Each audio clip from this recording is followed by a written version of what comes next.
Et je suis ravie d'être aussi devant les jeunes qui, à mon avis, n'ont jamais entendu vraiment parler de la guerre de 14 dans leur famille.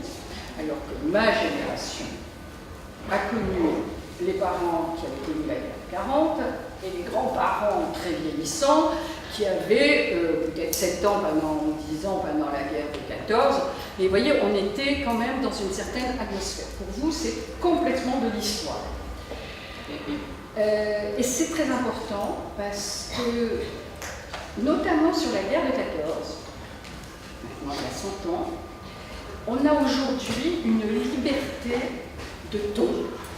On peut dire des choses qu'on n'aurait pas pu dire il y a seulement 20 ans. Aujourd'hui, sans se faire assassiner par le moindre général, on peut dire que l'état-major de l'armée française a été nul. Et on peut le faire.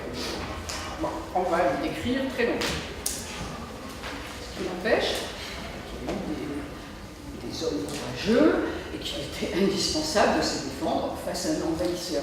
Toujours un peu, comment dirais-je, des balances entre les erreurs et les nécessités. Mais aujourd'hui, c'est important de pouvoir parler d'un sujet sans contrainte, entre guillemets, politique, parce que la guerre de 14 a été aussi un moment de patriotisme exacerbé, etc., que nous avons parfois du mal à comprendre quand on relit les lettres des poilus.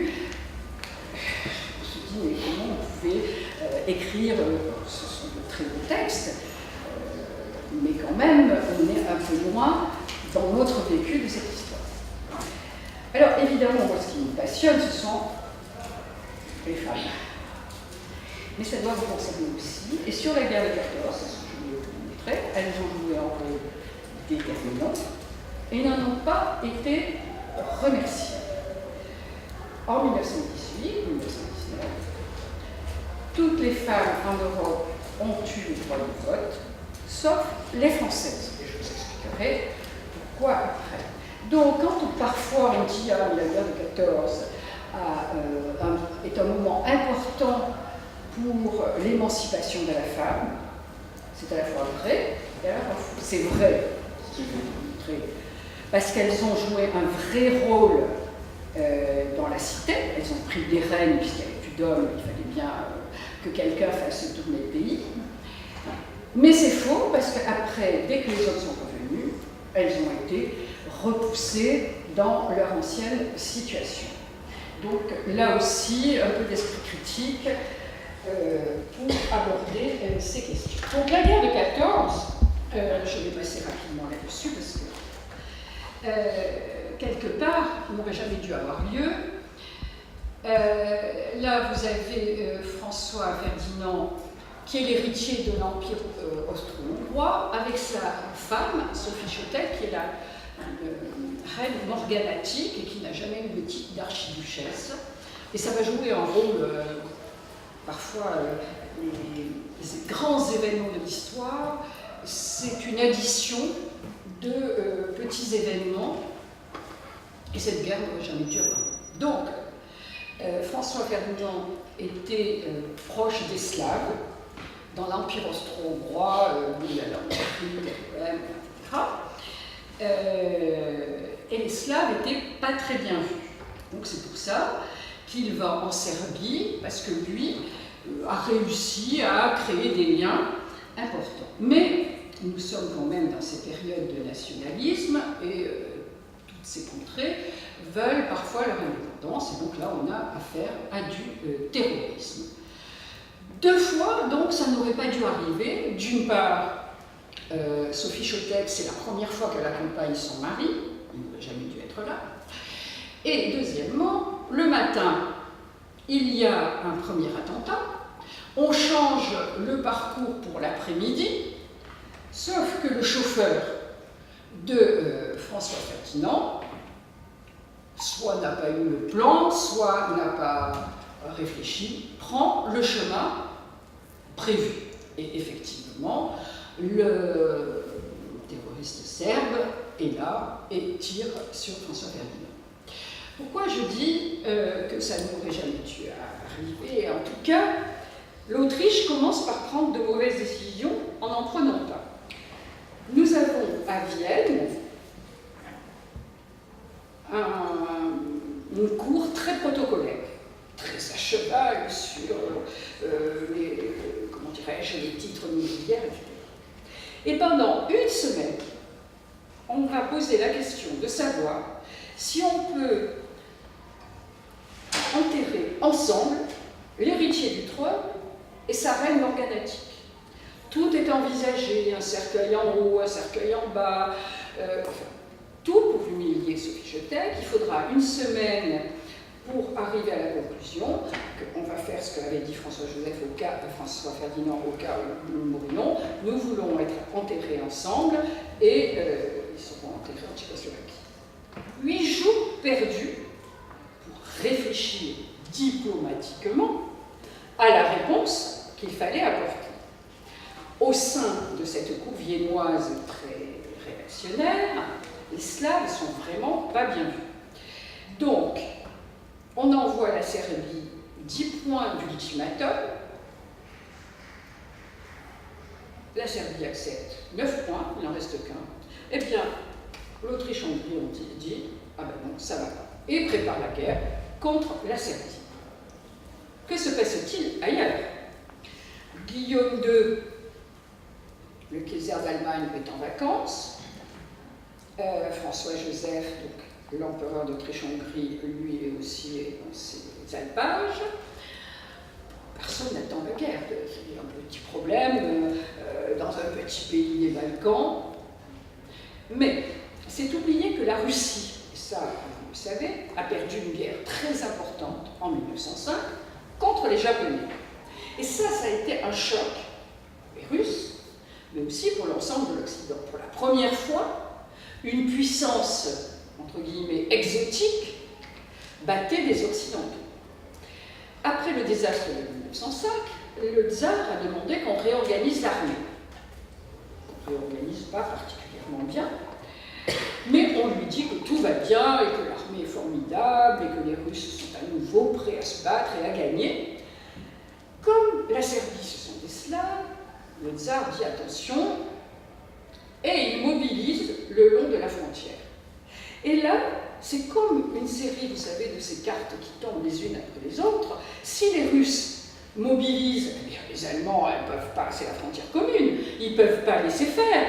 Donc on mobilise, et de mobilisation en mobilisation, c'est la guerre le 4 août. Donc, une guerre, honnêtement, aujourd'hui, dont on se dit qu'il n'y avait pas de raison, il n'y a pas la moindre déclaration de l'un ou de l'autre qui met le feu.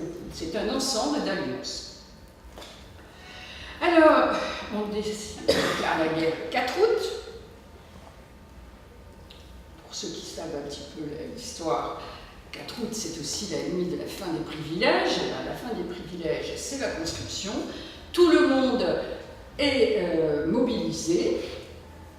Et quand je dis tout le monde, c'est même aussi les femmes. Alors, pas pour aller sur le front, mais on leur explique que pendant que les hommes seront au front, il faudra qu'elles soient dans les champs, lesquels? Les champs de blé. Il va falloir qu'elles fassent tourner l'agriculture, parce qu'il faut quand même manger. Mais on n'a plus de chevaux, l'armée les a réquisitionnés, on n'a plus de bœufs, et donc les hommes partent dans cette guerre affreuse, et voilà comment 3 femmes tirent le soc de la charrue pour remplacer les bœufs. Il va y avoir une très grande solidarité chez les paysannes.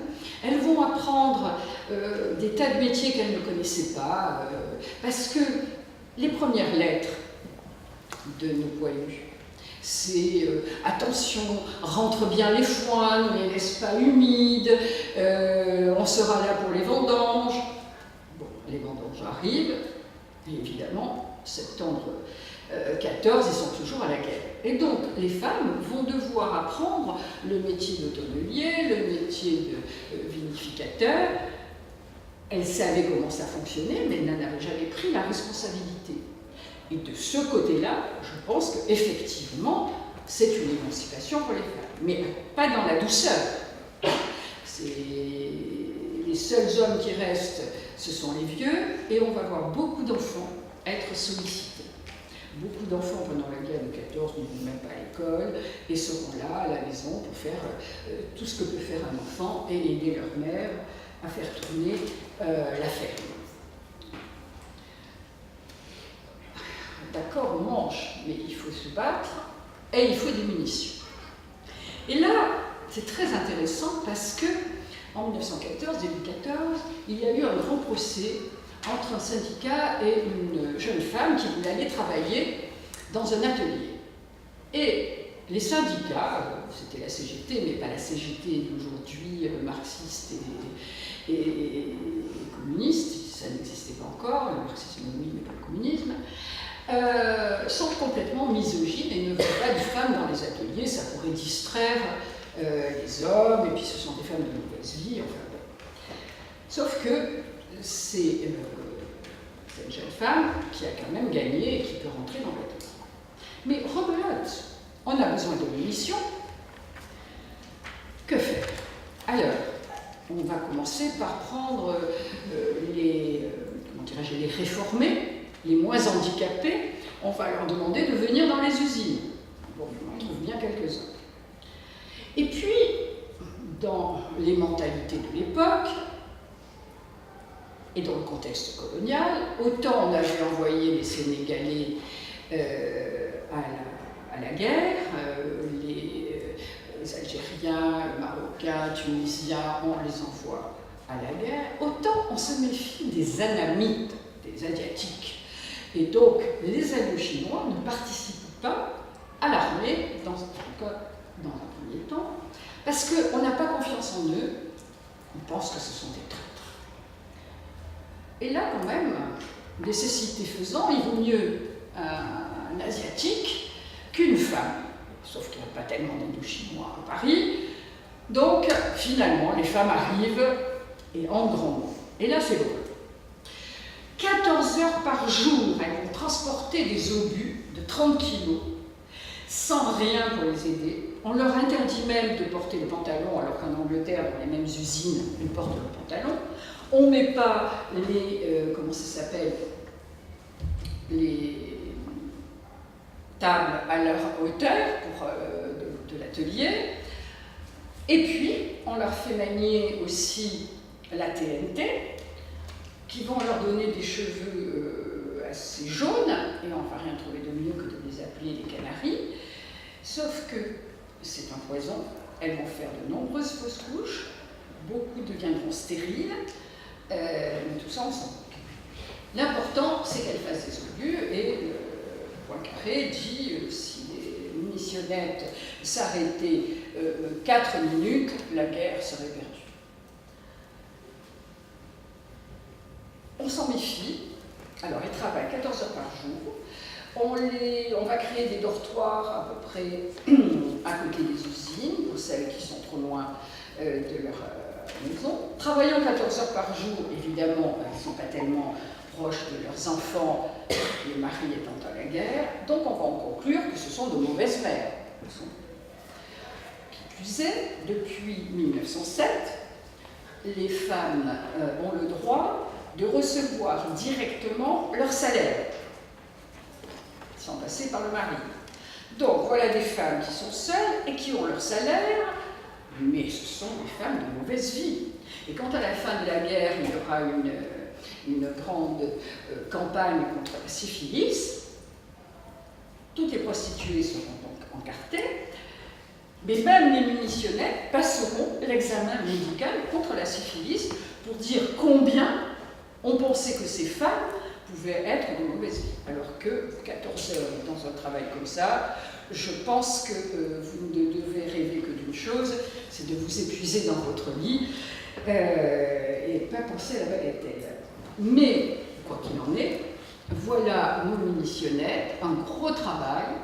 Alors elles sont mises à l'honneur dans les journaux, ça c'est la propagande. Mais dans la vie concrète, ces femmes vont connaître l'enfer. Et en 1918, quand l'armistice est signé, que les hommes vont rentrer, c'est pas tout à fait encore la victoire, mais enfin les hommes vont arriver petit à petit, on les licencie du soir au lendemain sans un centime d'indemnité. Elles ont quand même leur gamin à nourrir, rien. Donc aucune reconnaissance pour ces femmes qui ont fait un travail absolument extraordinaire. Alors les femmes remplacent les hommes dans à peu près toutes les situations. Elles conduisent, et là elles sont dans le transport en commun, pendant que les hommes se font atrocement mutilés, brisés dans les tranchées. Alors, la tranchée, c'est vraiment un changement dans l'art de la guerre.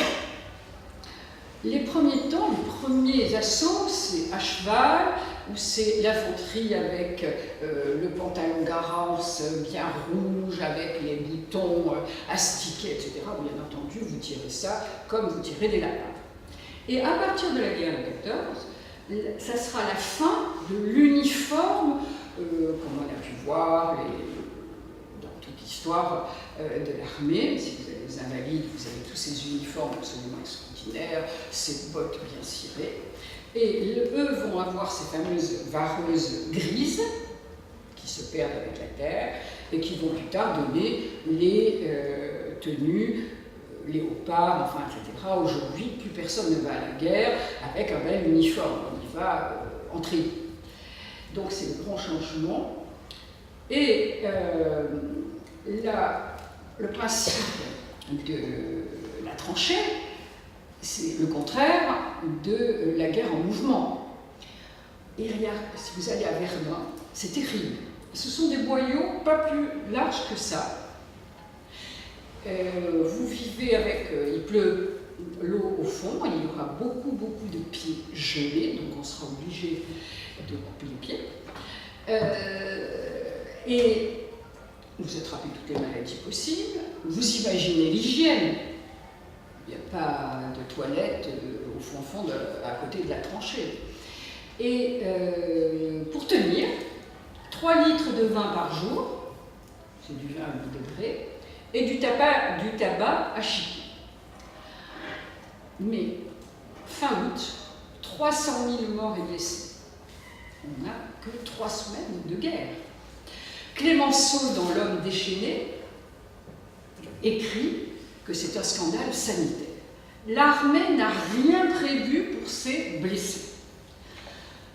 Depuis la guerre de 70, de 1870, on a confié la formation un peu des infirmières à la Croix-Rouge. Ce sont des dames de l'aristocratie, de la bourgeoisie, qui se sont inquiétées de savoir si jamais il y avait une guerre, où on pourrait créer des hôpitaux, donc gares désaffectées, elles-mêmes ont des hôtels particuliers, elles peuvent accueillir du monde, tel hôpital, on peut faire ceci ou cela, et elles ont commencé à former quelques infirmières.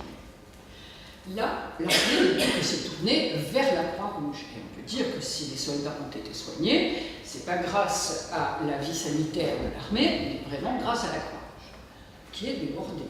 On fait venir des tas de femmes, les jeunes filles qui n'ont jamais été formées, on leur apprend sur le tas. Et c'est l'horreur pour ces jeunes filles qui ont 15 ans, 16 ans.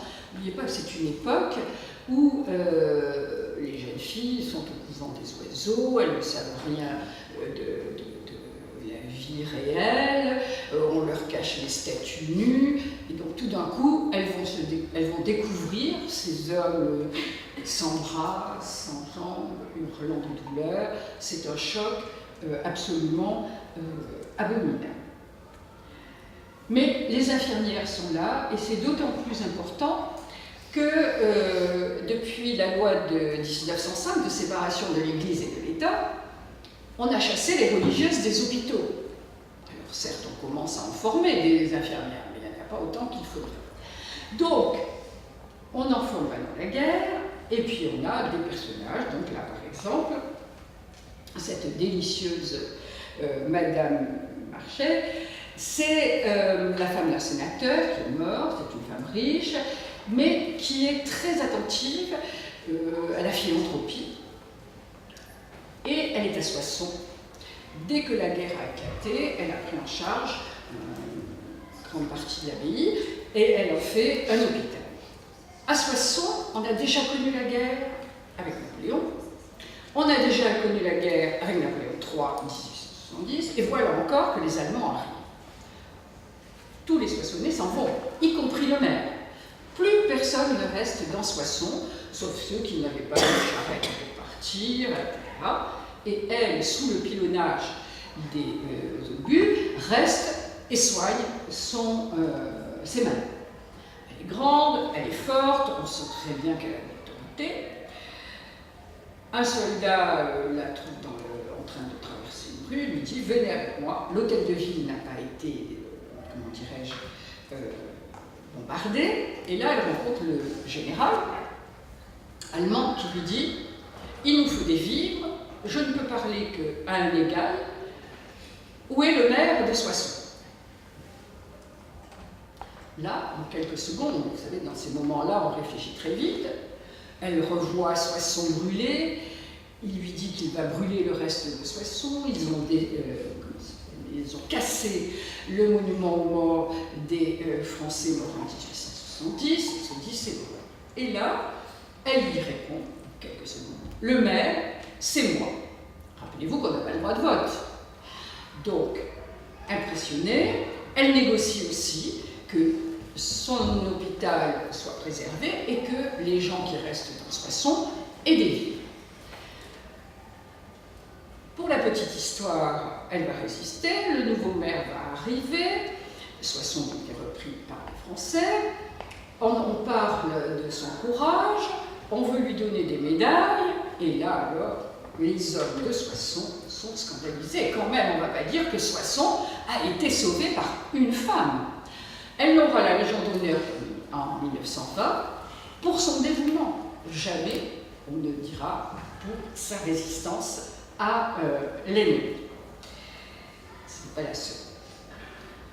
Madeleine Pelletier, c'est une féministe convaincue.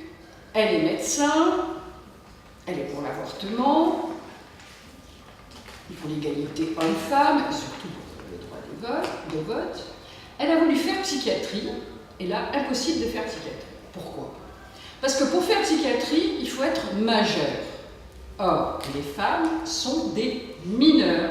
Ça, nous le devons à ce cher Napoléon, qui a fait dans son code civil la femme mineure. Une femme mineure qui dépend du père, du frère et du fils, mais aucune autonomie. C'est le plus misogyne des hommes, et c'est pas parce qu'il était corse, parce que Paoli, dont ils étaient ennemis, les Bonaparte et les paolistes, avait fait une constitution où les femmes votaient. Donc, mais Napoléon est pétri d'histoire romaine et il va copier le code civil sur le code romain.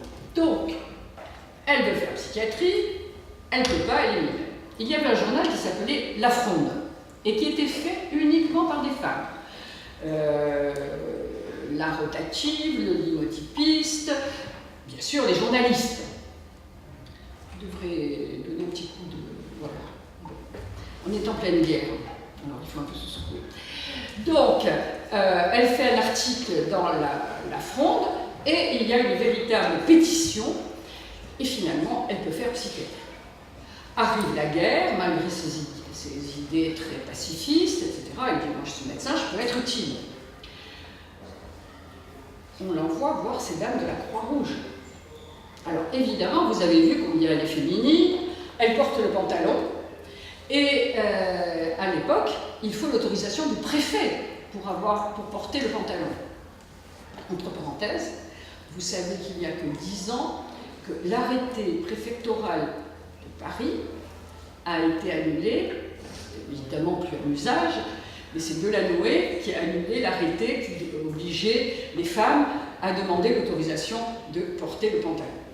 Et elle disait, dans son costume très strict, etc., alors que les femmes de l'époque ont ces grands décolletés, etc., je montrerai mes seins quand vous montrerez votre pénis. Donc chacun son sens de l'égalité physique. C'est la guerre, Elle va voir ces femmes de la Croix-Rouge, donc aristocrates, grandes bourgeoises, évidemment, elle fait des ordres. Elle n'en veut pas. Elle se plaigne à l'état-major. L'état-major leur dit, vous en avez besoin ou vous n'en avez pas besoin. Ben oui, on en a besoin. Donc, finalement, elle est acceptée. Mais elle a un langage très cru, on dit un langage de carabin, et les premiers médecins qui vont l'accueillir ne vont pas être particulièrement sympathiques avec elle. Ils vont lui confier tout ce qu'il y avait de plus ingrat. Il y avait beaucoup de typhus. En plus, c'est contagieux. On les met à part. Donc, on va lui confier les hommes avec le typhus, etc. Mais en fait, elle se révèle être un très bon chirurgien. Et petit à petit, elle aura son rôle dans l'équipe de médecins à l'égalité des hommes. Bien entendu, à la fin de la guerre, on lui dira au revoir et merci, pas la moindre petite décoration. Marie Curie. Alors, mettons-nous bien dans l'époque. On a Marie Curie, une Polonaise, petite, avec sa robe toujours trouée, sa robe noire trouée par les éclats du radium. Elle a gardé son accent polonais. C'est pas pour rien, je le dis. Et donc, elle découvre avec son mari, Joseph Curie, le radium, et elle obtient conjointement le prix Nobel de physique. Son mari meurt. En 1911, elle obtient, elle seule, le prix Nobel de chimie. Elle est devenue française, donc, bon. Sauf que, veuve, elle travaille avec le professeur Langevin, et une presse va faire une campagne contre elle, notamment Léon Daudet, en disant qu'il y avait une liaison entre les deux, et les mariés. Qu'est-ce que c'est que cette Polonaise qui vient prendre nos maris français? Vraiment, il y a une xénophobie absolument extraordinaire. Elle a deux prix Nobel au nom de la France. C'est la guerre. Elle a inventé la radiographie, elle va voir l'état-major. Mais qu'est-ce que vous voulez qu'on fasse de ça? Vous savez, les blessés meurent en arrivant à l'hôpital, parce que souvent on les transporte. Alors si on les soignait sur place, on pourrait éviter un certain nombre de choses. Et notamment, la radiographie est importante, parce que vous êtes blessé, si sur le champ, on vous coupe le bras ou la jambe, vous êtes sauvé de la gangrène. Là, on n'a pas encore inventé la pénicilline, donc le temps qu'on arrive à l'hôpital qui est à 20 km ou 25 km plus loin, dans des brancards de fortune, vous avez le temps d'avoir une septicémie et de mourir. L'état-major l'entend. C'est pas méconnaître cette petite bonne femme qui arrive chez elle, prend sa voiture, la transforme en laboratoire de radiographie, et retourne voir l'état-major avec sa fille Irène, qui sera d'ailleurs secrétaire d'État, première femme secrétaire d'État lors du Front populaire. Elle retourne avec sa fille qui a 17 ans, elle revoit l'état-major et dit voilà ce que l'on peut faire, c'est simple, on équipe des voitures. Comme il y a quand même tellement de morts et de blessés qui meurent, on se dit pourquoi pas. Alors on décide de créer ce qu'on va appeler les petites curies, c'est-à-dire ces voitures avec un laboratoire de radiographie. Elle va former beaucoup de radiologistes et va aller un peu partout pour montrer ce qu'il faut faire, notamment elle ira à l'hôpital, on va en parler, de la reine Elisabeth Ier de Belgique. Elle était avec sa fille Irène. Et un jour, alors qu'elles étaient sur le champ de bataille, puisque l'intérêt de la radiographie, c'est de la faire sur le front, pas d'attendre d'arriver à l'hôpital. Et une dame bien pensante dit mais c'est quand même scandaleux que vous ameniez votre fille avec vous dans ces conditions, elle risque sa vie. Irène ne laisse pas sa mère répondre et dit mais vous envoyez bien vos fils à la guerre. Et je trouve cette réponse magnifique. Donc, Marie Curie, ces petites Curies, et vous savez, on dit toujours petite Curie, ça fait mignon, alors qu'on aurait pu dire les grandes Curies, les je sais pas quoi. Tout ce qui va être féminin est toujours un peu dévalorisée. Anne Tracy Morgan est une Américaine. C'est la grande banque mondiale dont vous entendez parler et dont vous avez surtout entendu parler en 2008, puisque c'est parti aussi de chez eux la grande crise financière. Pour le moment, c'est des riches Américains et leurs filles s'intéressent beaucoup à tout ce qui est social. Parce que le monde américain, un peu différent maintenant, mais dans ce 19e et ce début du 20e siècle, vous savez, ce sont des protestants. Ce sont des entrepreneurs, parce que dans la religion protestante, si vous réussissez, c'est que vous êtes béni par Dieu. Donc, il faut tout faire pour réussir. Mais si vous avez réussi, vous devez faire partager votre réussite aux autres. Ce n'est pas de la charité, c'est je fais participer de ma réussite. C'est pour ça qu'on a l'hôpital Rockefeller, etc. Anne Tracy Morgan s'intéresse à tout ça. Il se trouve que, bon, elle est lesbienne et ça ne se passe pas toujours très bien à New York, très puritain. Donc elle va à Paris, qui est une ville de liberté sexuelle et où il y a quand même beaucoup d'Américaines et notamment Nathalie Barney. Elle se trouve à Paris au moment de l'entrée en guerre des Allemands, l'entrée en guerre de la France, et tout de suite, elle veut aller voir ce qui se passe sur le front. Alors, heureusement, elle a de l'entre-gens, elle connaît tout le monde, on la laisse aller sur le front. Et elle est pétrifiée par ce qu'elle voit. Elle voit deux choses. Les réfugiés qui vont vers Paris et les gens qui sont obligés de rester sur place et tous ces soldats massacrés. Elle fait jouer tout son réseau de gens très riches, se fait envoyer de l'argent, commence à donner des subsides, jamais sans travailler. Ça, c'est aussi une valeur philanthropique protestante. C'est-à-dire qu'elle crée ce qu'on appelle des ouvroirs, où on donne à coudre, etc. Et on est payé, ce qui permet à ces réfugiés de, comment dirais-je, de survivre. Et elle va s'installer dans le château de Béthencourt. C'est en Picardie, c'est l'endroit où vraiment se passe la guerre. Elle va créer un hôpital de convalescence pour les soldats. Elle remarque qu'ils s'ennuient. Donc elle va créer une bibliothèque. S'il y a une bibliothèque, il faut avoir des bibliothécaires.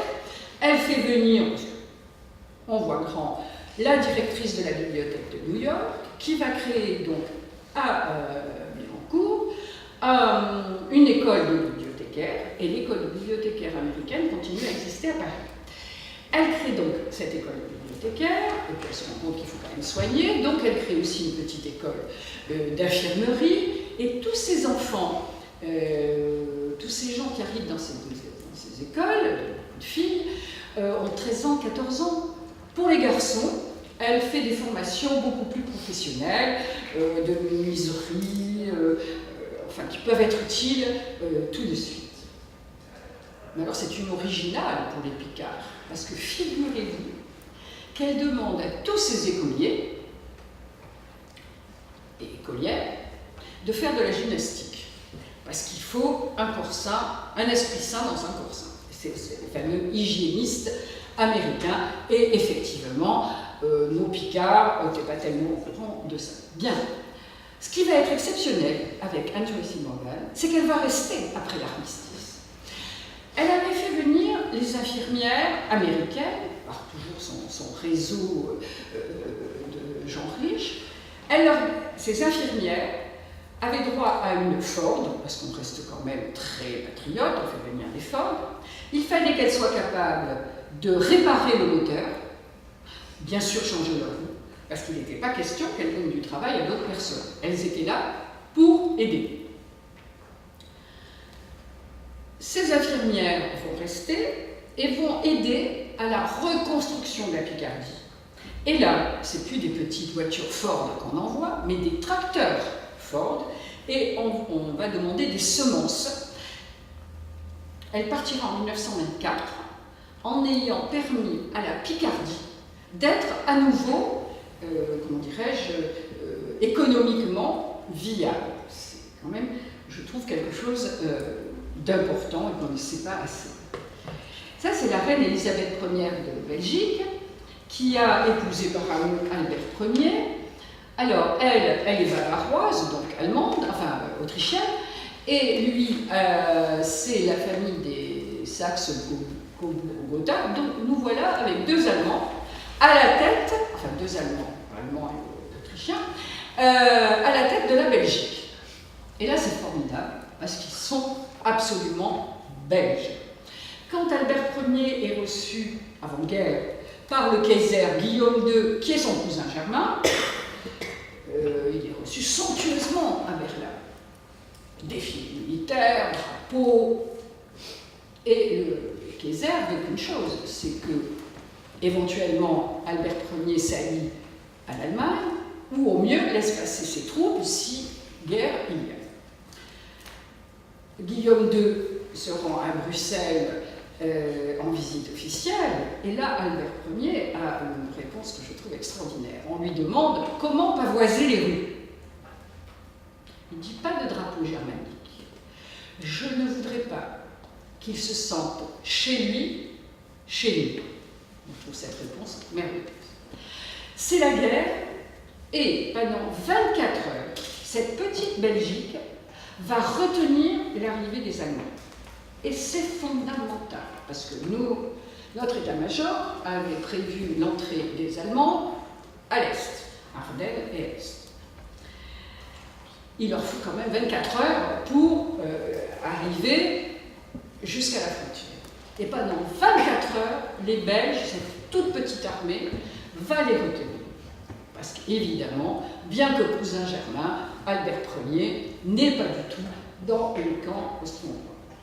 Ce qui est aussi extraordinaire, c'est que, alors tout le monde, le gouvernement s'en va en France, enfin, etc., eux deux restent. Et ils vont s'installer sur le bord de mer, créer un grand hôpital, et lui, dès qu'il peut partir avec un petit bataillon, enfin, etc., continue à faire sa guerre, elle mène son hôpital de main de maître, parce que son père, duc en Bavière, elle est la nièce de Sissi Élisabeth d'Autriche-Hongrie, c'est pour ça qu'elle s'appelle Élisabeth, qui était sa marraine, mais son père était un duc qui avait fait ses études de médecine, et parfois d'ailleurs, quelques bavaroises étaient un peu surprises d'être accouchées par le duc, mais elle a toujours été dans cette ambiance, et donc elle et sa mère a mené ses filles assister à toutes les opérations. Donc, au moment de la guerre, elle crée son hôpital et va être un vrai directeur d'hôpital. On va l'appeler la reine infirmière, et ce n'est pas quelque chose d'usurpé, et surtout de, comment dirais-je, de factice. Et donc, notre Albert Ier va là-bas, et elle va se trouver un jour à 50 km de son frère, qui, lui, bien sûr, est dans l'armée allemande. Enfin, austro-hongroise. Donc, c'est des gens qui ont vraiment choisi leur patrie et qui ont été extrêmement courageux. Voilà l'image classique de la reine Elisabeth, qui après sera mécène pour les arts. Alors, Marie Marvin, moi, c'est ma chouchou. C'est une jeune femme très sportive. Elle fait de l'aviation, mais elle fait tous les sports. Et quand elle fait le sport, elle les fait au maximum. Elle monte les plus hauts sommets des Alpes, elle fait du vélo, et elle veut faire le Tour de France. Enfin, vous ne pensez pas? Une femme faire le Tour de France? Même en 2018, ça n'existe pas. Donc, on la laisse partir une demi-heure après les hommes. Et elle ira jusqu'au bout, et on dépassera certains. Sa passion, c'est l'aviation. Elle a son propre avion, c'est la guerre, elle va dans l'état-major. Il y a quelques hommes qui ont des avions et vous les faites travailler, survoler. Alors, dans un premier temps, l'armée utilise les avions pour, en reconnaissance, mais pas en action. Elle dit, ben, moi je peux en faire autant. L'état-major déjà, il ne sait pas quoi faire de ses aviateurs, une aviatrice, n'en parle pas, enfin, il n'y a pas qu'elle, et finalement, à force d'insister, on lui confie une mission. Alors là, on est passé de l'aviation de surveillance à l'action, et elle va bombarder un arsenal qui est à côté de Nancy, un arsenal allemand. Elle revient sans avoir abîmé son avion, et toute contente dit, bon, quelle est la prochaine mission? Surtout, n'en parlons plus, c'était très bien, mais vous savez que pendant la guerre, les aviateurs étaient adorés, c'était les nouveaux héros. Évidemment, les fantassins crevaient de jalousie. Et puis surtout, l'état-major n'avait pas compris l'intérêt que ça pouvait représenter. Je ne sais pas si vous avez lu L'équipage de Kessel, c'est une merveille. C'est un tout petit livre sur cette ambiance entre aviateurs, c'est extraordinaire. Ils partent, ils ne savent jamais s'ils vont se retrouver au mess le lendemain. C'est prenant. Donc, on ne voit plus d'elle. Que faire? Eh bien, elle se déguise en chasseur alpin et elle va tenir 45 jours sans qu'on reconnaisse qu'elle est une femme dans les tranchées. Donc, elle va avoir les 3 litres de vin, elle va chiquer le tabac. Vous pensez à l'hygiène, il faut qu'elle se dépatouille. Et surtout, elle va sortir de la tranchée avec son fusil, la baïonnette au canon, baïonnette qu'on appelle Rosalie. Toujours charmant pour les femmes. Et un nom comme ça, vous savez, c'est comme les ouragans qu'on appelle toujours que de noms féminins. Il n'y a pas de hasard. Donc, elle tient 45 jours. Elle sort de la tranchée, elle se bat comme les hommes, et au bout de 45 jours, elle est découverte. Alors là, on dit, oups, vous sortez de tout ça. On l'envoie dans les Dolomites, puisqu'elle aime les chasseurs alpins, où elle croise Hemingway. Je ne sais pas si... Vous savez, la littérature et l'histoire, ça fait souvent très bon ménage. Hein. Donc, c'est le livre d'Hemingway avec son infirmière, c'est une histoire magnifique. Bien. Donc, elle arrive là-bas, on lui dit il faut soigner les gens, elle ne tombe pas sur Ernest Hemingway à soigner, donc qu'est-ce qu'elle fait? Avec son avion, elle le transforme en avion sanitaire pour transporter les blessés. Elle invente l'aviation sanitaire. Après-guerre, elle fera plus de 30 000 conférences sur ce sujet et elle sera tout à fait reconnue pour ce rôle. Bien entendu, elle n'aura pas de médaille. Nous voilà en Sibérie. Alors, vous savez que les femmes au combat, d'ailleurs, je vois qu'il y a ici un apartheid dans les 2 premiers rangs absolument extraordinaire. Un rang de filles, un rang de garçons. C'est très significatif. Bon, alors, en Sibérie, les femmes ont souvent participé, c'est pas des slaves, c'est encore autre chose, ont souvent participé aux guerres, etc. Et quand éclate la guerre, elle est une orthodoxe, elle est très sensible au tsar, elle écrit au tsar, je veux créer mon armée. Les hasards font que le tsar lit cette lettre, et Touché lui donne l'autorisation de monter son équipe. Elle sera avec lui, cette équipe de femmes, au palais d'hiver, quand ils sont attaqués par Lénine. L'état-major russe est exactement comme l'état-major français et bien d'autres. Il envoie ce bataillon de femmes, là où c'est le plus dangereux. Il va y avoir 80% qui vont y rester, mais 20% qui vont être à l'honneur, car elles se sont battues d'une manière extraordinaire. Et ça, c'est une vraie question. Je n'ai pas de réponse, toute faite. Mais il y a quelques années, quand j'étais à la commission de la défense, j'étais allée en Israël et j'avais voulu voir les femmes dans l'armée. Et je m'étais aperçue qu'elles avaient beaucoup de rôles, mais que jamais elles allaient ce qu'on appelle au feu. Récemment, il y a 2 ans, je rencontre une femme colonel de l'armée américaine qui était allée en Afghanistan. Moi, tout de suite, je lui dis alors comment c'était, comment vous prenez, enfin, j'ai lu un peu tous les films là-dessus, Elle me dit non, je n'ai participé à aucun combat. C'était dangereux d'être en Afghanistan dans une base militaire américaine, c'était quand même pas une sinécure, mais à elle de gérer les choses, mais jamais partie au combat. Or, vous qui suivez, je le sais, passionnément l'actualité, vous avez vu que les femmes kurdes, qui avaient des bataillons, ont été vraiment des soldats absolument extraordinaires. C'était le bataillon qui était le plus craint par l'État islamique. Donc, cette discussion sur est-ce que les femmes peuvent faire la guerre ou pas, c'est un vrai sujet.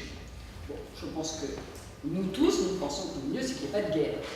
Mais c'est un sujet sur lequel on n'a pas beaucoup progressé.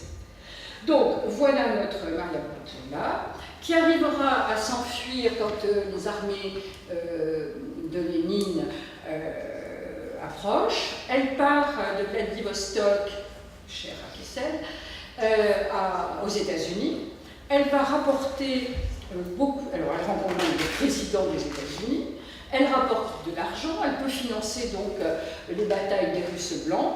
Elle va se battre jusqu'en 1924, où là, elle est faite prisonnière par les Russes soviétiques et passée par les armes.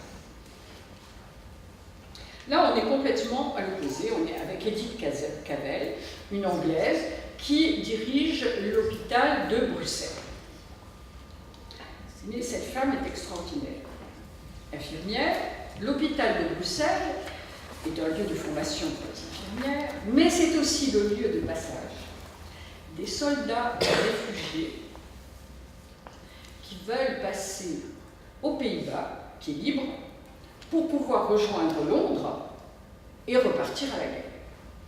Et là, il va y avoir tout un réseau. C'est ce qu'on va voir après avec la résistance en France en 1940. Et donc, elle accueille ces soldats, amenés par d'autres femmes, c'est le réseau Alice, et évidemment, un jour, il y a un traître. Elle est faite prisonnière en 1915. Une nuit en prison, elle est réveillée le matin de bonne heure et elle est exécutée.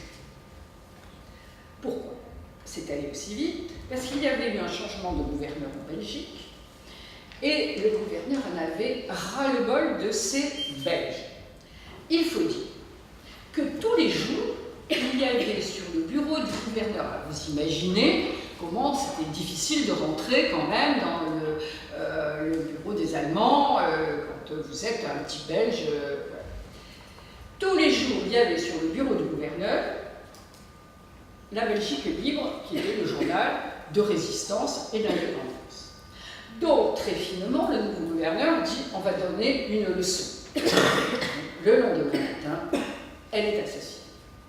Sauf que ce petit bout de femme, qui partout apparaît avec sa tenue d'infirmière, avec la petite croix, et c'est un, comment dirais-je, bouleversement pour tout le monde, civil et militaire. Elle devient une icône.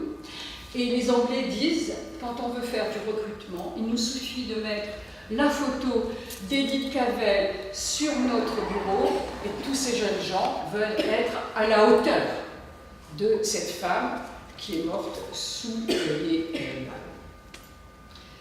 Donc là, c'est ce fameux réseau, donc une Altesse royale, Marie de Broglie, donc, qui est en moitié anglaise, mais dont le château est en France. Voilà, après, elle sera aussi une résistante en 1940. Le réseau avec Louise de Bétigny. Donc ces femmes qui ont des grandes maisons, ou Louise de Bétigny c'est encore autre chose, vont accueillir les soldats blessés, français, anglais, belges. Et une fois qu'ils sont retapés, ils n'ont qu'une envie, ces jeunes gens, c'est repartir à la guerre, parce qu'on est toujours en guerre et il faut bien en sortir. Donc, la nuit, ces femmes s'organisent, toutes princesses royales ou petites bonnes, s'organisent pour se relayer et traversent de nuit les villages, parce que dans un village, tout le monde se connaît. Donc, si on voit passer ces hommes, on va quand même être un peu surpris et il risque d'être inquiété. Donc, elle marche la nuit dans les rivières. Alors, vous imaginez le froid. On n'a qu'une petite bougie, on n'a pas encore une pile électrique. Les amène jusqu'à l'hôpital d'Edith Cavell à Bruxelles, là où on les retape un peu, et on attend là aussi la nuit pour les accompagner jusqu'à la frontière des Pays-Bas. Très rapidement d'ailleurs, les Allemands l'ont électrifié. Donc on a en fait chaque nuit 5 minutes en tout et pour faire passer les soldats, parce que il y a un échange de soldats à ce moment-là, et c'est le seul moment où ça prend autant de temps. Comme c'est la nuit, ils doivent peut-être être un peu moins prudents. Et c'est pendant ces 5 minutes qu'elle doit faire passer les soldats en creusant sous la barrière électrique, et elles reviennent par les mêmes chemins dans la nuit et dans les ruisseaux. Louise de Béthigny, j'aimerais beaucoup qu'elle rentre au Panthéon, mais je n'ai pas trouvé de grande personnalité, j'en avais parlé à Jean-Louis Debré, parce que Lille, c'est aussi la ville de Charles de Gaulle, et je trouvais que c'était très bien. Louise de Béthigny, c'est une aristocrate complètement sans argent, donc pour gagner sa vie, elle a été préceptrice en Italie, donc elle parle italien, en Allemagne, donc elle parle l'allemand, donc elle parle l'anglais aussi. Bien, arrive la guerre, que faire? Et toutes ces connaissances sont repérées par les Anglais. Ce qu'il faut que je vous dise, les Français, qui sont des gens absolument exceptionnels, trouvent que l'espionnage, c'est stupide. Et alors, l'espionnage par des femmes, ça c'est le comble. En dehors de coucher avec l'ennemi, on ne voit pas ce qu'elles peuvent faire. Les Anglais, pas du tout. Vont organiser le renseignement et vont s'appuyer énormément sur les femmes. Les hommes sont où? Ils sont dans les tranchées, donc il faut faire avec les gens dynamiques. Elle est reconnue, elle est repérée tout de suite, et elle va faire une organisation absolument formidable. Comment elle peut trouver les renseignements? D'une manière très pragmatique. Dans chaque village, elle a des correspondants. C'est la femme qui tricote à la fenêtre, par exemple. Et qu'est-ce qu'elle voit, la dame, à la fenêtre? Elle voit passer les soldats. Donc elle dit, tel régiment est passé à 10h30, il allait vers telle destination. Et un petit garçon va prendre son panier et va chez la boulangère et passer l'information à la boulangère qui va la passer, etc. Et de fil en aiguille, on arrive à retracer l'ensemble du déplacement des Allemands. Elle arrive à savoir qu'il y a un train qui va avoir à son bord le Kaiser, Guillaume II. Elle passe l'information des Anglais passe aux Français, on pilonne le train, malheureusement, il y a énormément de morts, mais pas le Kaiser. Elle est catastrophée, elle est profondément catholique, elle va voir son aumônier, elle lui dit, moi j'arrête, je ne peux pas faire ça, je suis responsable de 1000 morts, c'est impossible. Et l'aumônier lui dit, si vous étiez un homme et que vous étiez sur le front, qu'est-ce que vous feriez? Je sortirais bien tranché et je me battrais. Eh bien, c'est ce que vous êtes en train de faire. Et elle continue. Donc, son réseau de renseignement avec toutes ces petites personnes. Elle arrive à savoir que les Allemands se préparent pour une très grosse offensive à Verdun. L'état-major anglais est sensible à la chose et dit ça c'est important. On envoie l'information à l'état-major français qui dit c'est complètement absurde, nous on les a vus, ils sont beaucoup plus hauts dans les Ardennes, ils ne vont jamais venir à Verdun. Et encore, les Anglais ne leur ont pas dit que c'était grâce à une information de femme, parce qu'alors là, ça aurait été le coup. Vous connaissez la suite. Les Allemands ont bien attaqué à Verdun, et Verdun est quelque chose d'abominable. C'est l'abomination de l'abomination. Donc voilà notre Louise de Béthigny qui sera préfète prisonnière et mourra dans une forteresse allemande avant la fin de la guerre.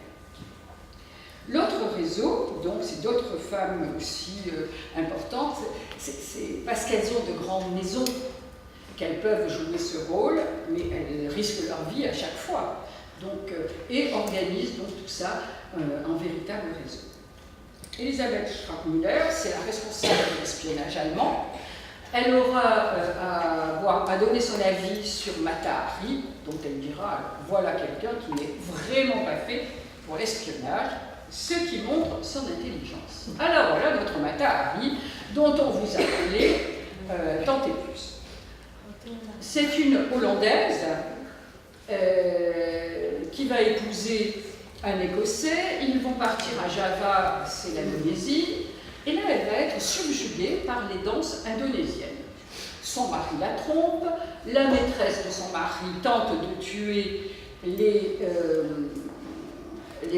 leurs deux enfants, donc elle divorce, elle rentre à Paris.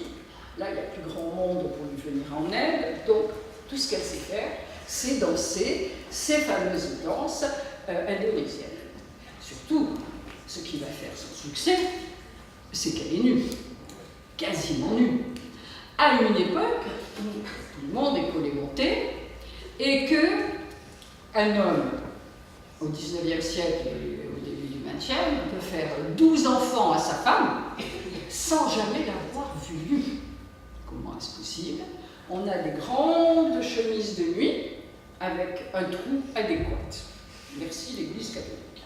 Donc, la nudité est un sujet qui passionne les foules. Elle va se gagner de l'argent, se faire un nom, elle attire l'attention des Allemands. Alors n'oubliez pas qu'elle est hollandaise, qu'elle parle anglais puisqu'elle était avec un mari écossais, qu'elle parle français. Donc hollandaise, ça veut dire qu'elle comprend très bien l'allemand, qu'elle parle allemand. Donc elle est repérée par l'espionnage allemand. Mais à ce moment-là, on a le contre-espionnage français qui se fait traiter de planqué. Et pendant la guerre, il n'y a rien de pire que d'être traité de planqué. Il a besoin de faire un coup d'éclat. Donc il la convoque, mais ne lui propose pas d'argent. Alors déjà, pas trop, et lui dit, vous me trouvez le nouveau code des Allemands. Les Allemands ne sont pas idiots, ils changent de code et donnent leur ancien code à Mata Hari. Le capitaine responsable du contre-espionnage dit qu'il faut faire un coup d'éclat, je montre mon efficacité. Il l'a fait arrêter et il l'a fait exécuter pour espionnage. Alors il faut quand même savoir qu'elle était hollandaise, pays neutre, et qu'elle n'a jamais donné véritablement d'informations, les Allemands l'ayant utilisé contre les Français qui l'ont utilisé contre les Allemands. Mais quand vous lisez l'espionnage, on vous parle toujours de Mata Hari et on ne vous parle jamais de ces autres femmes qui réellement ont apporté une aide exceptionnelle dans la stratégie. Mais c'est sûr que c'est beaucoup plus vendeur de mettre une femme nue sur une affiche ou sur un livre que de montrer les autres femmes très sérieuses. Alors, ça ne va rien vous dire, mais c'est Marthe Richard. Je ne pense pas beaucoup que vous en ayez entendu parler. C'est elle qui, en 1946, a fait fermer les bordels français. Pour le moment, nous la trouvons en 14. Elle a commencé sa vie d'ailleurs en prostituée, mais elle a trouvé un riche monsieur qui l'a épousée. Elle fait beaucoup d'aviation, et c'est par ce biais-là qu'elle va être recrutée pour l'espionnage, pour le contre-espionnage. Elle est envoyée à Madrid, où elle séduit l'amiral allemand, et elle va obtenir les plans de l'amirauté, c'est-à-dire on a le blocus allemand contre l'Angleterre, et elle va avoir ainsi la position des bateaux sur l'Atlantique. Pas de chance au retour rentrant vers la France, elle a un accident de voiture et la presse va s'en emparer, enfin bon, etc. Il n'empêche qu'elle a été une véritable espionne. Elle sera une résistante dans les années 40, et en 1946, elle est élue à Paris. Elle n'est pas pourtant à l'Assemblée, mais elle va être l'égérie de la lutte contre les bordels, qu'elle avait connue et dont elle savait combien c'était de l'abattage. Évidemment, qui dit guerre, dit pacifisme. Hélène Brion passe, sa première femme qui passe en conseil de guerre, c'est une pacifiste, socialiste, institutrice, alors que tous les socialistes se sont mis dans l'Union et les syndicats dans l'Union nationale. Vous avez les Allemands qui sont à votre porte, vous, comment dirais-je, vous répondez, tout le monde est pour la paix. Bon. Elle continue de militer, et pendant son procès, elle va dire « Mais vous n'avez pas le droit de me juger, je n'ai aucun droit, donc je ne suis pas une citoyenne. » Et effectivement, elle n'a pas le droit de vote. Donc ça va être une grande discussion. Et c'est parce que Clémenceau a repris le pouvoir. Vous savez que c'est lui qui a dit la guerre est une chose trop grave pour la laisser aux militaires. Et Clémenceau va être quelqu'un qui va pousser au maximum l'effort de guerre. Et quand en 1916, fin 1916, il y a des efforts pour la paix, le pape, il y a aussi Charles Ier d'Austrie-Hongrie, Clémenceau veut une guerre totale, il veut anéantir les Alliés. Donc, la lutte contre les pacifistes va être terrible. Blanche Maupas, peut-être je terminerai là-dessus parce que je vois le temps passer et j'ai mille autres choses à vous dire, c'est ce qu'on appelle les fusillés pour l'exemple. Théophile Gautier est un instituteur. Sa femme, Blanche Maupas, est aussi institutrice. Il part à la guerre, comme tout le monde. Il lui écrit des lettres très lucides, en disant « Si tu voyais ce que je vois, nos officiers ne sont pas à la hauteur, enfin bon, etc. » Mais il fait son œuvre. Voilà qu'ils sont à Soins, de l'Est, et ils sortent de leur tranchée, le premier rang qui est sorti, tous morts. Deuxième rang, ils sortent de leur tranchée, tous morts. Le troisième rang, on dit, on ne va pas sortir. Le général qui est sur sa colline, entouré d'autres soldats, dit, mais qu'est-ce que c'est que ça? Il faut qu'ils sortent, on ne va pas se laisser intimider par ces boches. Vous savez que les Allemands les appelaient les boches, dans les guerres 14. Et il dit, allez, vous allez, vous, donc les autres soldats français, tirer sur la tranchée, comme ça les obligera à sortir. Le télégraphiste, qui n'est pas idiot, lui dit, vous me donnez un ordre écrit. Bien entendu, le général n'a pas donné l'ordre écrit. Le lendemain, le général arrive et dit, je veux 4 caporaux et 12 soldats. On va les fusiller pour l'exemple. Vous savez que dans l'armée romaine, il y avait ce qu'on appelait le decimus, tout à fait au hasard. On disait 1 sur 10, ah, c'est pour montrer l'autorité. Donc, ils sont fusillés pour l'exemple. Ils ne sont pas plus coupables que les autres. C'est tragique, parce que dans les villages, tous les jours, on apporte l'annonce des morts. La moitié des femmes sont habillées en noir. C'est le père, c'est le frère, c'est le fils. C'est fusillé, par exemple, c'est-à-dire des gens qui n'ont pas voulu se battre, donc qui sont peut-être responsables de la mort de mon frère, de mon père, de mon fils. Sauf que les anciens combattants vont tout de suite expliquer à Blanche qu'il est mort dans l'honneur et que c'est véritablement une injustice. On est en 1915. Et là, je vais attirer votre attention sur les fusillés pour l'exemple. 1914-1915, 750 fusillés pour l'exemple. Quasiment sans procès. 2 raisons. La nouvelle artillerie a créé une nouvelle mitraille tellement forte que parfois ça déshabille le soldat qui est en face, le rend complètement sourd, hagard, fou, et souvent ils s'en vont par les champs, et là il y a un officier qui passe, qui dit où tu vas? Ah, je cherche mon régiment. Oui, j'ai tout compris, tu es un déserteur. Passer par les armes. Ça s'appelle le choc. Il y a un nom en français que je dis sur l'instant. Et il y a aussi, bien sûr, des soldats qui vont se couper leur tête, qui vont se couper un pouce pour échapper à l'armée. Mais c'est une minorité. Ces 750 fusillés, pour exemple, sont des pauvres bougres que la mitraille a rendus fous. Et il y a eu en 2014 une série d'émissions à la télévision avec des films d'époque, et on voit bien combien ces gens deviennent complètement dans un autre monde, sont ailleurs, deviennent fous. À différencier des fusillés de 1917, alors dans le Midi on dit Craonne, dans le Nord on dit Cran, là nous sommes déjà dans la politique. C'est les fameux fusillés, pour l'exemple, que voulait réhabiliter Jospin, c'était ceux de 17 qu'il voulait réhabiliter. Parce que là, on est déjà dans la réussite de Lénine dans ce qui va être l'Union soviétique. Et donc, cette chanson de Cran, ils vont aussi chanter l'international. Et là, je vous rappelle qu'on a Clémenceau qui lutte contre les pacifistes. Évidemment, on ne va pas être pour l'international. Donc, il y a 30 ou 32 en 17 seront fusillés pour l'exemple.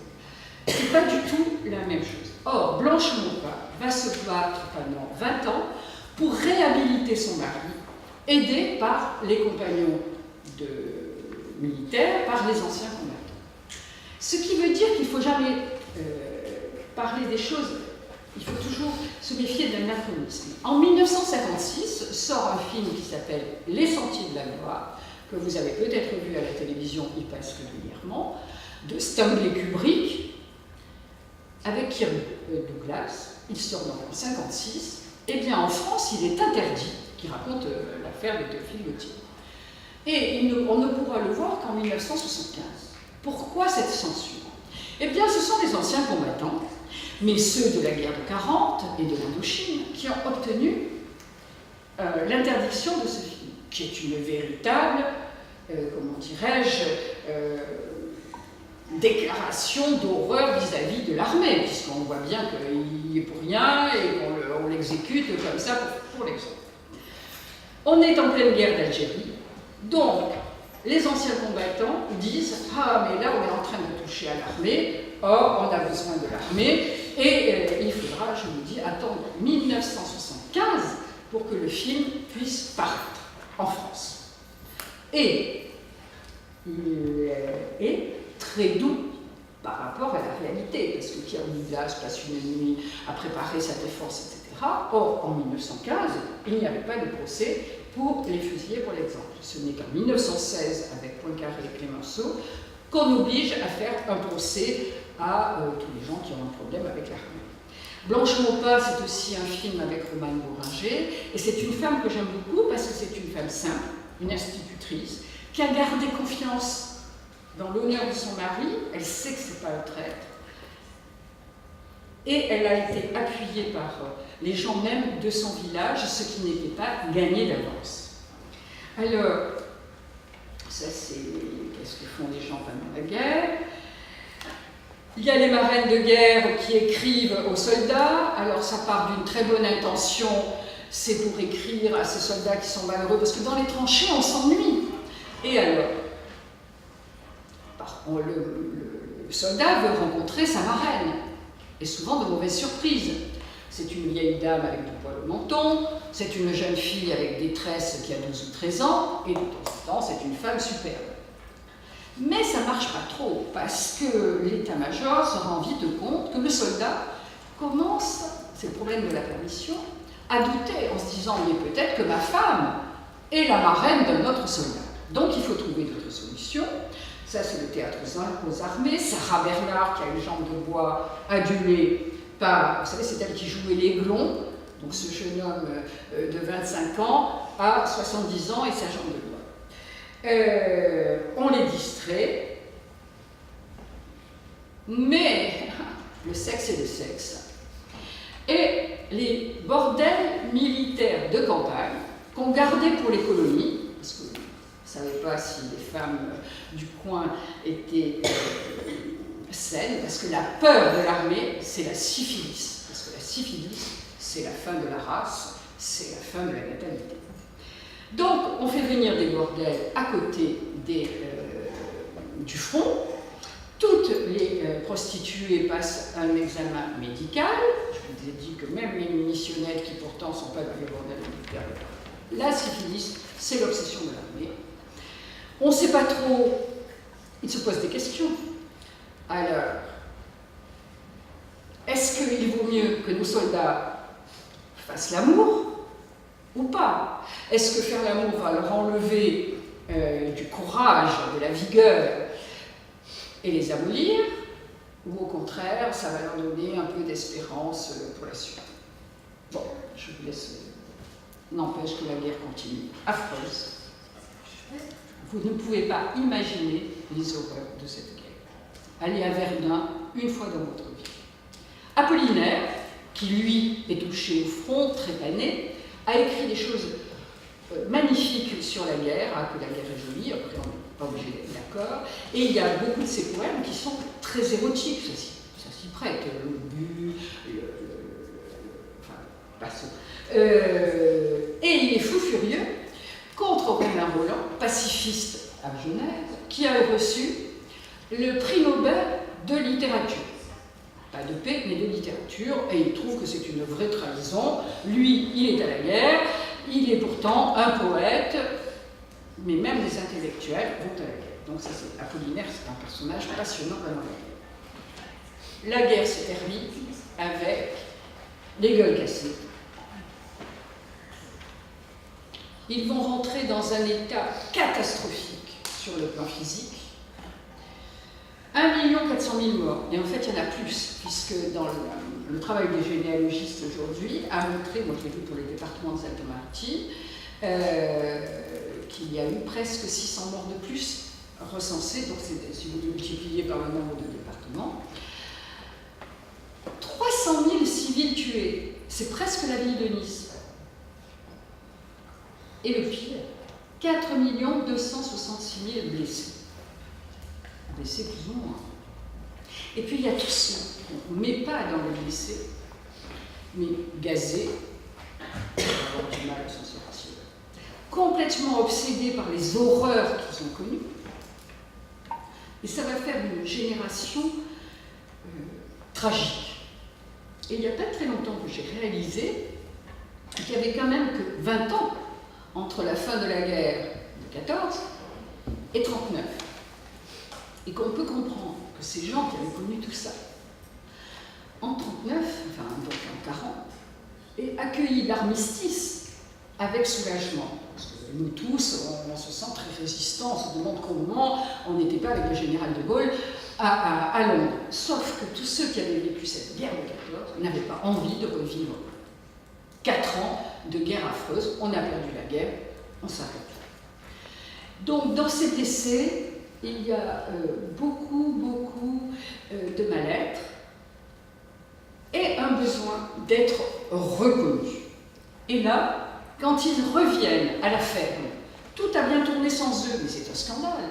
Donc, pousse-toi de là, c'est moi qui à nouveau prends les rênes. Dans l'administration, les femmes qui étaient devenues chefs de bureau, poussez-vous, rentrez, vous êtes... Moi, je dis, ah, ce sont les héros. Ils ont quand même gagné la guerre de 14. Tout le monde est sensible aux horreurs qu'ils ont connues.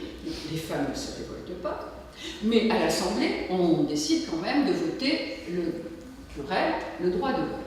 L'Assemblée le vote et le Sénat le refuse. Or, nous avons depuis des années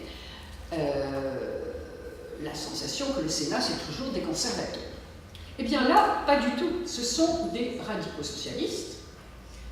Ceux qui ont promu la loi de 1905 de séparation de l'Église et de l'État, et leur peur, c'est que les femmes votent comme le curé, c'est-à-dire anti-républicain.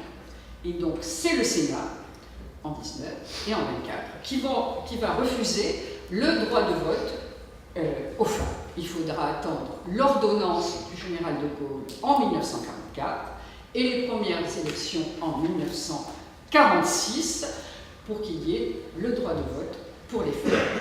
Donc, ma conclusion, c'est la guerre n'est pas jolie, comme le disait Apollinaire, c'est horrible. Que cette guerre de 14, c'est la fin de la puissance de l'Occident, comme vous avez dû l'apprendre dans vos cours d'histoire. C'est aussi une blessure pour la France dont elle ne s'est pas relevée. On peut simplement aujourd'hui dire que grâce au temps, à 100 ans, l'histoire a repris ses droits et on peut objectivement parler des erreurs de l'armée, mais que cette guerre a été aussi gagnée par les femmes et que ça serait peut-être bien qu'on ne les oublie pas. Merci.